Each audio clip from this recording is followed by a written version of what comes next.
तो आज हम लोग पढ़ेंगे जर्नल एंट्रीज़ के बारे में। तो बेसिकली हम लोग एक चीज़ जानते हैं कि 11th में खासकर मैक्सिमम बच्चों को एक ही प्रॉब्लम होता है कि जर्नल एंट्रीज़ नहीं बन पाता उनसे। तो आज हम लोग देखते हैं जर्नल एंट्री कैसे इजीली बनाया जा सकता है। कुछ इंपॉर्टेंट टिप्स मैं आपको दे दूंगा जिससे आप जर्नल एंट्री को बहुत ही आसानी से समझ पाओगे। जैसे कि सबसे पहला जो है कि हम लोग को रूल्स समझ में आना चाहिए।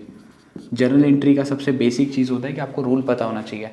दो अप्रोच है हम लोग के पास, एक तो गोल्डन रूल्स है, पर्सनल अकाउंट, रियल अकाउंट और नॉमिनल अकाउंट। हम लोग उसको फॉलो नहीं करेंगे, हम लोग मॉडर्न अप्रोच को फॉलो करेंगे।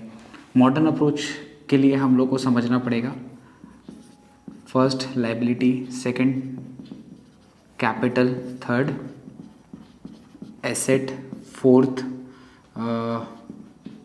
Expense and losses, fifth income and gain. अब जब हम लोग मॉडर्न अप्रोच पढ़ते हैं ना तो इसमें हम लोग इंक्रीज और डिक्रीज समझते हैं। अगर मैं एरो ऊपर की तरफ बनाऊँ तो समझ जाना वो इंक्रीज का साइन है और नीचे की तरफ डिक्रीज का। ये तो बहुत बेसिक सा चीज़ है। लायबिलिटी के लिए रूल होता है, अगर लायबिलिटी इंक्रीज होता है तो हम लोग क्रेडिट करते हैं और लायबिलिटी डिक्रीज होता है तो डेबिट। कैपिटल के लिए हम लोग सेम रूल लगता है, कैपिटल इंक्रीज होगा तो क्रेडिट और कैपिटल डिक्रीज हुआ तो डेबिट। एसेट्स के लिए इंक्रीज हुआ तो डेबिट और एसेट अगर डिक्रीज हुआ तो क्रेडिट करते हैं हम लोग। एक्सपेंस लॉस के लिए सेम, अगर एक्सपेंस लॉस इंक्रीज हो रहा है तो डेबिट, डिक्रीज हो रहा है तो क्रेडिट। इनकम गेन अगर इंक्रीज होता है तो क्रेडिट करते हैं और डिक्रीज होता है तो डेबिट करते हैं। तो हम लोग का सबसे पहला और सबसे सिंपल सा चीज़ है, जर्नल एंट्री बनाने से पहले हम लोग को समझना है उसका रूल्स अगर आपको समझ में आ गया तो आप लगभग 30% आप समझ चुके हो। ठीक है। सेकेंड इंपॉर्टेंट पॉइंट होता है कुछ अकाउंटिंग प्रिंसिपल्स को समझना। तो हम लोग सबसे पहला अकाउंटिंग प्रिंसिपल समझेंगे डुअल एस्पेक्ट कॉन्सेप्ट। नोट करते जाओ, dual aspect concept. Dual aspect concept क्या शो करता है, आप जितने भी ट्रांजैक्शन को रिकॉर्ड करोगे, हर ट्रांजैक्शंस में अगर आप डेबिट एंट्री पास किए हो तो उसके साथ कुछ ना कुछ क्रेडिट होगा ही होगा, एंड वाइस वर्सा। अगर किसी भी अकाउंट को आप डेबिट किए हो तो उतना ही अमाउंट आपका क्रेडिट में भी होगा। तो ये होता है हम लोग का dual aspect concept. Dual aspect concept के बारे में अगर आपको बताऊं तो डुअल एस्पेक्ट कॉन्सेप्ट में इसके अलावा एक चीज़ और है जिसको हम लोग बोलते हैं अकाउंटिंग इक्वेशन। उसके बारे में अभी बात नहीं करेंगे क्योंकि वो जर्नल एंट्री के लिए इंपॉर्टेंट नहीं है। सेकंड होता है business entity concept. Business entity concept क्या शो करता है कि बिजनेस और बिजनेस का ओनर को बिल्कुल अलग समझा जाए।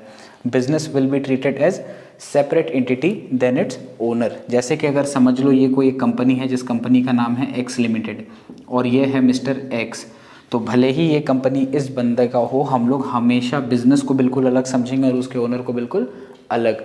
अब इसमें हम लोग को समझना क्या है, जो हम लोग अकाउंटिंग कर रहे हैं हम लोग अकाउंटिंग एक्स लिमिटेड के बुक में कर रहे हैं, ना ही मिस्टर एक्स के बुक में। तो कभी भी ओनर को उसके बिजनेस के साथ मर्ज मत कर देना, ओनर को बिल्कुल अलग ट्रीट करना और बिजनेस को बिल्कुल अलग। और अकाउंटिंग किसके बुक में हम लोग कर रहे होते हैं, बिजनेस के बुक में। बेसिक जर्नल एंट्री से हम लोग समझते हैं कि हम लोग को रूल्स को और इस प्रिंसिपल्स को कैसे यूज़ करना है। जैसे कि एक बहुत बेसिक सा एग्जांपल लेंगे, परचेज गुड्स ऑफ ₹10,000। ठीक है, आपको इस तरह से ट्रांजैक्शन गिवन होगा।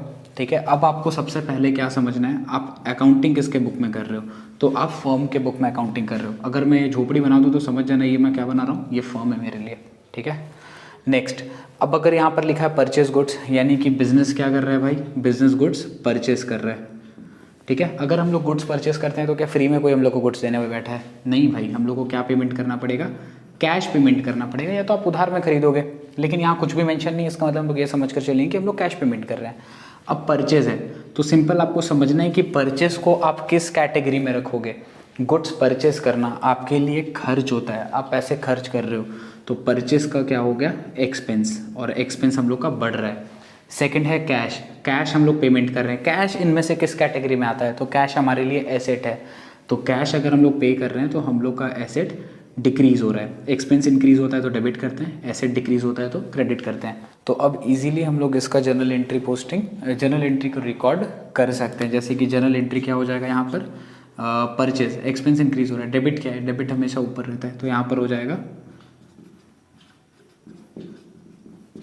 Purchase account debit to cash. Debit में अगर अमाउंट 10,000 है तो क्रेडिट में भी अमाउंट कितना होना चाहिए, 10,000 होना चाहिए। नेक्स्ट हम लोग को क्या करना है, नेक्स्ट हम लोग को नरेशन लिखना है। नरेशन का मतलब आपको एक्सप्लेन करना पड़ेगा ये एंट्री किस चीज़ की रिकॉर्ड की आपने। तो हम लोग गुड्स परचेज का है तो यहाँ हो जाएगा बीइंग गुड्स परचेस्ड। ठीक है, एक और बेसिक सा एंट्री है जिसमें हम लोग इजीली बिजनेस एंटिटी कॉन्सेप्ट को समझ सकते हैं, जैसे कि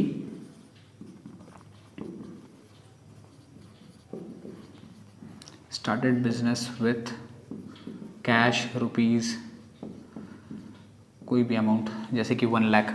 ठीक है, तो अब यहाँ पर देखो बिजनेस स्टार्ट किए, इसका रिकॉर्डिंग किस तरह से होगा। सबसे पहला क्या बोले, बिजनेस एंटिटी कॉन्सेप्ट क्या समझना है, हम लोग फॉर्म के अकॉर्डिंग पोस्टिंग या रिकॉर्डिंग करेंगे।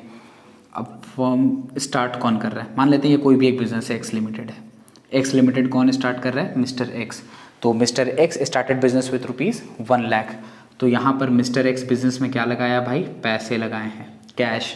ठीक है, और जो पैसा हम लोग बिजनेस स्टार्ट करने में जो भी पैसा इन्वेस्ट करते हैं उसको क्या बोला जाता है, उसको बोला जाता है कैपिटल। अब यहाँ दो चीज़ हो गया, कैपिटल और कैश, दो चीज़ हो गया यहाँ पर, कैपिटल और कैश, सिंपल। अब कैपिटल का रूल ये रहा, कैपिटल फॉर्म में बढ़ रहा है कि घट रहा है, फॉर्म के लिए कैपिटल इंक्रीज हो रहा है। कैपिटल अगर इंक्रीज होता है तो क्रेडिट करते हैं, कैश यानी कि एसेट, बिजनेस में एसेट आ रहा है यानी कैश इंक्रीज हो रहा है, एसेट इंक्रीज होता है तो डेबिट करते हैं। अब यहाँ पर जर्नल एंट्री क्या हो जाएगा, जर्नल एंट्री हो जाएगा cash account debit to capital, amount है 1 लाख। तो सिंपल इस दो एंट्री से आपको ये समझ में आ गया होगा कि हम लोग किस तरह से प्रिंसिपल्स को यूज़ करते हैं।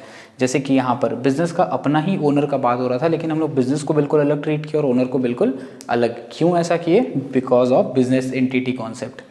डेबिट क्रेडिट को समझना कि कुछ डेबिट हो रहा है तो कुछ ना कुछ क्रेडिट होगा ही होगा, डुअल एस्पेक्ट कॉन्सेप्ट।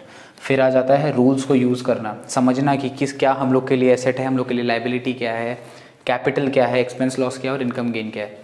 अगर इस छोटे छोटे चीज़ को आप समझ पाओगे तो धीरे धीरे कर आप क्या कर पाओगे, आप बहुत ईजीली जर्नल एंट्रीज रिकॉर्ड कर पाओगे।